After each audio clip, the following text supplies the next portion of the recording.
Баршаңызға қайырлы күн, каналыма қош келдіңіз. Бүгін мен сіздерге сүтсіз суға иленіп бір жасағаннан дәмді тәтті болып шығатын бауырсақ түрін көрсететін боламын. Дәл осы мен рецептіме жасап көрсеңіздер болады. Міндетті түрде жасап көріңіз, өте жұмсақ әрі дәмді болып шығады. Ең алдымен таза ыдысымызға жылы суымызды құямыз. Егер біздің суымыз жылы болса, бауырсақтарымыз да әдемі болып көтеріледі. Жылы суымызға бір ас қасық тұз саламыз. Қажетті ингредиенттердің барлығын төмендегі описание бөліміне жазып кетемін. Және бір ас қасық қантымызды саламыз. Мен видеода барлығын кішкентай қасықпен салып жатырмын.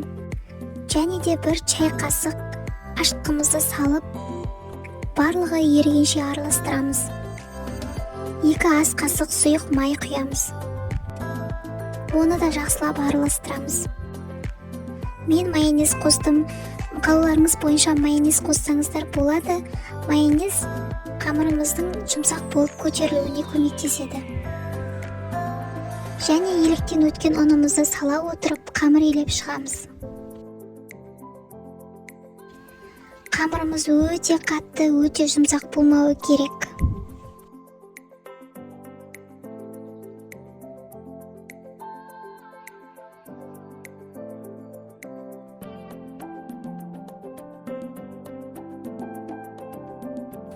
Қамырымыз илеп болдық, оны 1,5-2 сағатқа ашытуға қоямыз.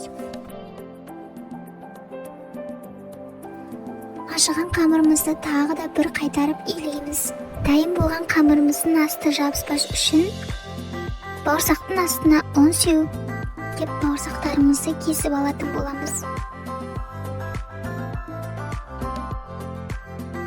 Кесілген дайын бауырсақтардың бетін жауып 10 минутқа қоямыз.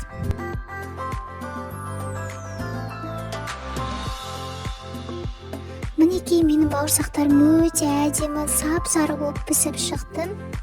Сіздерге ас болсын.